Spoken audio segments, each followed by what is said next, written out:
दोस्तों, किसी कंट्री की ग्रोथ के लिए उसका एक्सपोर्ट करना प्रोडक्ट का बहुत जरूरी होता है और उतना ही जरूरी होता है उसके कस्टम रूल्स। जी हाँ, मैं बात कर रहा हूं इंडिया और नेपाल की। पिछले 10 सालों में इंडिया ने नेपाल के एक्सपोर्ट के अंदर लगभग 8 टाइम्स ग्रोथ की है एंड सिमिलरली नेपाल से इंडिया का एक्सपोर्ट लगभग डबल हो गया है। बट प्रॉब्लम यहां पे ये है, क्योंकि हमारे ओपन बॉर्डर हैं, क्योंकि हमारी फ्रेंडशिप ट्रीटी है, जिसके चलते इंडिया और नेपाल के कस्टम रूल्स जो हैं वो थोड़े लिबरल हैं और जिसकी वजह से काफी ज्यादा नुकसान होता है गवर्नमेंट का रिकॉर्ड मेंटेन करने में एंड इवन टैक्स कलेक्ट करने में। अब नेपाल ने एक नया प्रपोजल दिया है, गवर्नमेंट ऑफ इंडिया का रेस्पॉन्स उस पर अभी देखना बाकी है। देखिए, अगर मैं बात करूं तो गवर्नमेंट ऑफ इंडिया अभी जो प्रपोजल नेपाल की तरफ से आया है डेफिनेटली एक इंप्रूवमेंट हो सकता है।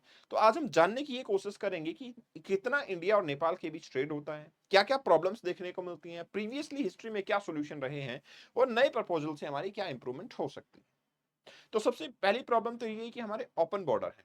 सो बॉर्डर से ऑफेंसेस काफी ज्यादा होते हैं डेफिनेटली।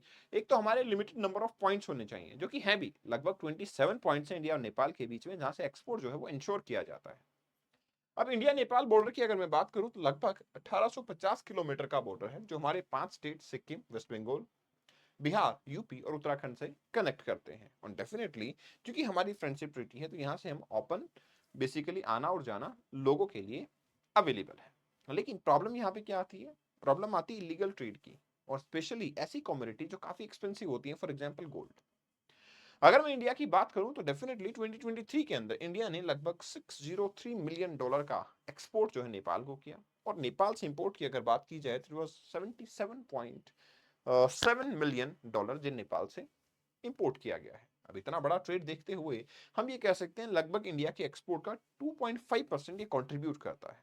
नेपाल की अगर बात करें तो नेपाल एक डिकेड के अंदर 34th highest export country, export destination से 11th पोजीशन पे आ चुका है। मतलब इंडिया अच्छा खासा एक्सपोर्ट नेपाल को करता है। हमारे कुछ पोर्ट भी हैं, हल्दिया पोर्ट, कोलकाता पोर्ट, ये सारे ऐसे पोर्ट हैं जो कि नेपाल को फैसिलिटेट करते हैं। मतलब क्योंकि नेपाल एक लैंडलॉक कंट्री है, तो नेपाल को इनकेस कुछ मंगवाना होता है तो इंपोर्ट के थ्रू जाता है। हाँ, इंडियन गवर्नमेंट ये जरूर करती है कि इसमें कुछ ना कुछ वैल्यू एडिशन डेफिनेटली करके देती है, अराउंड 30% वैल्यू एडिशन हम कोशिश करते हैं कि हम करके दें। अब नेपाल ने क्या किया हुआ है? नेपाल का कहना यह है कि जो इंडिया से इंपोर्ट होके आती हैं चीजें, उसके ऊपर 50% पेनल्टी लगेगी अगर आपकी इनवॉइस मिसमैच है तो। मतलब क्योंकि ये इलीगल बिल है, अगर वॉइस मिसमैच है तो मतलब आप इलीगल कमोडिटी को इंपोर्ट कर रहे हो या फिर आप गवर्नमेंट से टैक्स को छुपाना चाहते हो। उसके केस में नेपाल के अंदर अगर ये पकड़ा जाता है इलीगल ट्रेड, वो इनवॉइस मिसमैच होते हैं, तो लगभग 50% आपकी पेनल्टी देखने को मिल जाती है। वाइल 2016 की अगर हम बात करते हैं तो इन दो पोर्ट के अलावा विशाखापट्टनम पोर्ट जो है उसको भी इस फ्राइट के फैसिलिटेशन के अंदर लाया गया था। Trade and exchange promotion centre, ठीक है, दैट इज नेपाल की ministry of commerce, that is industries and supply. इनका कहना यह है कि नेपाल के अंदर जो भी कमोडिटीज आती हैं वो यहां से रोडवेज या रेलवेज के थ्रू जाएंगे, डेफिनेटली उसको ट्रैक करना हमारे लिए काफी इजी होना चाहिए, जो कि कभी कभी डिफिकल्ट हो जाता है। कुछ चेकलिस्ट बनाई हुई हैं कि नेपाल के अंदर जब भी कोई कमोडिटी जाएगी तो उसकी चेकलिस्ट होनी चाहिए कि क्या क्या चीजें चेक की जाती हैं। तो उसके अंदर सबसे पहले तो डिलीवरी ऑर्डर होना चाहिए, इन केस अगर कोई आपका इनलैंड क्लियरेंस डिपॉजिट है तो डेफिनेटली वो होना चाहिए। इसके अलावा इनवॉइस जो है वो भी रिक्वायर्ड होगा, नेपालीज जो कस्टम डिक्लेरेशन है उनकी तरफ से पैकिंग लिस्ट वगैरह वो सब होना चाहिए। ये है आपकी चेक लिस्ट। अगर नेपाल का कहना है कि अगर दिल्ली इसके ऊपर एग्री हो जाता है, जो कि नेपाल का काफी पॉजिटिव आउटलुक भी है कि दिल्ली ने हमेशा हमारे साथ में कोऑपरेशन किया है, और जब दोनों कंट्रीज की विन विन सिचुएशन, तो डेफिनेटली दिल्ली इस पे एग्री होगा, तो हम एक अच्छे एक्सपोर्ट इंपोर्ट रिलेशन को मेंटेन कर पाएंगे, जो हमारे लिए रिकॉर्ड मेंटेन करना भी आसान होगा। जरा वॉल्यूम पे नजर डालते हैं कि इंडिया और नेपाल कितना ट्रेड करते हैं। तो जैसा मैंने बताया 976.78 billion, that is billion rupees का लास्ट 11 महीने में फाइनेंशियल ईयर 2021 के अंदर ट्रेड हुआ है। इंपोर्ट की अगर बात की जाए तो इसमें से 886 बिलियन नेपाल ने इंपोर्ट किया था, और एक्सपोर्ट इंडिया को तरफ कितना हुआ तो 90.19। मतलब इंडिया का एक्सपोर्ट नेपाल को ज्यादा है, इंपोर्ट नेपाल से कम है। ऑब्वियसली नेपाल के अंदर कोई खास प्रोडक्शन नहीं होता। एक और इंपॉर्टेंट चीज है, जब इंडिया कोई कमोडिटी नेपाल को देता है तो जहां नेपाल का बेटर एक्सेस है तो नेपाल वो कमोडिटी वापस से एक्सपोर्ट भी कर सकता है। That is also grateful. ये होता है आपका कि एक कंट्री का दूसरी कंट्री के साथ काफी क्लोज रिलेशन जो है वो देखने को मिल जाता है। तो जैसा मैंने बताया, लास्ट डिकेड के अंदर एक्सपोर्ट जो इंडिया का है नेपाल की तरफ 10 टाइम्स ग्रो किया है, और अगर इंपोर्ट की बात करें तो लगभग आपका वो भी डबल हो चुका है।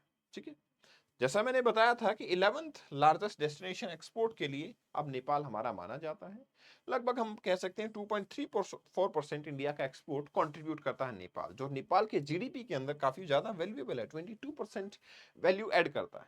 आप यहां देख सकते हैं एक्सपोर्ट इंपोर्ट कैसे लगातार एक्सपोर्ट जो है वो डेफिनेटली बढ़ता ही जा रहा है। अब सवाल यह है कि इलीगल ट्रेड कितना होता है। तो सबसे बड़ी प्रॉब्लम है हमारी फ्रेंडशिप ट्रीटी। फ्रेंडशिप ट्रीटी के अकॉर्डिंग इंडिया और नेपाल जो है आपके ओपन बॉर्डर को एंजॉय करते हैं। Does not demand visa for the citizen, वो आ जा सकते हैं बड़ी आसानी से। प्रॉब्लम यहां आती है जब आपका इलीगल ऑर्नामेंट्स, गोल्ड, इन सब की स्मगलिंग जो है वो स्टार्ट हो जाती है इंडिया और नेपाल के अंदर। इसके अलावा एक और प्रॉब्लम भी देखने को मिलती है, कई बार हाइड आउट्स, मतलब इंडिया के अंदर कोई लोग क्राइम करके नेपाल के अंदर जाके छुप जाते हैं, vice versa is also true. तो इसलिए जो इलीगल ट्रेड है या इलीगल जो एक्टिविटी है पोरस बॉर्डर होने की वजह से, इनको डेफिनेटली हमें रोकने की रिक्वायरमेंट है। ड्यूरिंग बेसिकली 1995-96 की अगर मैं बात करता हूं तो हमारा ट्रेड जो है मात्र 28 बिलियन के आसपास हुआ करता, जो बढ़ के 28.9 के अंदर 204.8 बिलियन हो गया। आप देख सकते हो कितना बड़ा एनहांसमेंट यहाँ पे देखने को मिला। अगेन लगभग 10 टाइम्स प्रीवियस डिकेड में, और इस बार भी 10 टाइम्स इंक्रीमेंट देखने को मिला है। 2009 की ट्रीटी है जो अलाउ करती है, जो एक्सपोर्ट होते हैं ना गुड्स का, नेपाल अगर कोई गुड्स लेके बेसिकली इंडिया से ले जाता है तो वो अलाउ करती है कि आप किसी थर्ड कंट्री के अंदर भी एक्सपोर्ट कर सकते हो अगर आपका एक्सेस है तो। क्योंकि हमारी फ्रेंडशिप जो है नेपाल के साथ काफी अच्छी है, डेफिनेटली उनकी ग्रोथ में हम विश्वास रखते हैं। इंडिया जो है वो डेफिनेटली इंपोर्ट जो है उसके अंदर भी ड्यूटी फ्री इंपोर्ट के ऊपर एक्सेस प्रोवाइड करता है। हाँ, कुछ नेगेटिव लिस्ट है। नेगेटिव लिस्ट मतलब कुछ ऐसे प्रोडक्ट हैं जो हार्मफुल हैं, उनको तो हम ऐसा ड्यूटी फ्री नहीं करते, जैसे कि सिगरेट हो गया आपका, अल्कोहल हो गया आपका, कॉस्मेटिक्स हो गई, इस टाइप की चीजें जो हमारे लिए हार्मफुल है तो उसको तो हम नेगेटिव लिस्ट में रखते हैं। रेस्ट आपके प्रोडक्ट जो है वो इनवाइटेड है। एक्सपोर्ट आइटम्स की अगर मैं बात करूं तो export item they must meet the criteria of domestic value addition of 30%। ऐसा ना हो कि क्या हो कि भाई चाइना से आप इंपोर्ट करो और इंडिया के अंदर एक्सपोर्ट करना स्टार्ट कर दो, ऐसा भी नहीं होना चाहिए। डोमेस्टिक वैल्यू आप भी कुछ ऐड करें 30% या कुछ उससे ज्यादा, तो उससे फायदा ये होगा कि उस कंट्री की वैल्यू जो ऐड हुई है उसको एक्सपोर्ट किया जा रहा है और इंडिया इसको इन्वाइट करता है। कई बार क्या होता है किसी कंट्री के अंदर, जैसे चाइना के साथ हमारा फ्री ट्रेड एग्रीमेंट नहीं है और चाइना से हम कमोडिटीज को इंपोर्ट करना अवॉइड भी करते हैं, तो चाइना सेफ डेस्टिनेशन ढूंढने की कोशिश करता है कि नेपाल के साथ इनकी ट्रीटी है इंडिया की, क्यों ना गुड्स को नेपाल में डंप कर दिया जाए और नेपाल से इंडिया के बॉर्डर को एक्सपोर्ट कर देंगे, तो वो आपका अलाउड नहीं होगा। ये प्रॉब्लम रहेगी। Agreement for the cooperation that is between the India and Nepal की अगर हम बात करते हैं तो डेफिनेटली 27 अक्टूबर 2009 हमारे पास एक फ्रेमवर्क बनाया गया। इलीगल ट्रेड को कंट्रोल करने के लिए एक चेकलिस्ट बनाई गई, लेकिन ये अब प्रॉपर वर्क नहीं कर रही है। हमने ये भी डिसाइड किया कि 27 एंट्री एग्जिट पॉइंट्स होंगे, लेकिन इंडिया और नेपाल चाहते हैं कि अब हमें क्या करना चाहिए, फर्दर इंप्रूवमेंट की तरफ जाना चाहिए। हमें एक दूसरे के साथ में बेटर इंफॉर्मेशन शेयरिंग होना चाहिए।